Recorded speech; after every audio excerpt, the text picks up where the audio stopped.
जो कि एक रिक्वेस्टेड वीडियो है। कई लोगों ने मुझसे कहा कि दी प्लीज़ फादर्स डे के लिए भी एक स्टैचू लेके आएँ। तो आप सभी की कोई फरमाइश हो और मैं पूरी ना करूँ, ऐसा हो ही नहीं सकता। तो हाजिर है आप सभी के सामने एक सुंदर सा स्टैचू जो कि सिर्फ न्यूज़पेपर से बना है। इसमें ना ही बेबी वाइप्स और ना ही मेटल वायर यूज़ हुआ है, सिर्फ न्यूज़पेपर से बना है।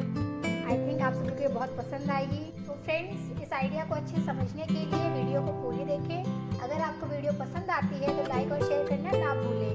और सबसे ज़रूरी बात, अगर आप इस चैनल पर नए हैं तो सब्सक्राइब ज़रूर करें। तो बिना किसी देरी के चलिए वीडियो को स्टार्ट करते हैं।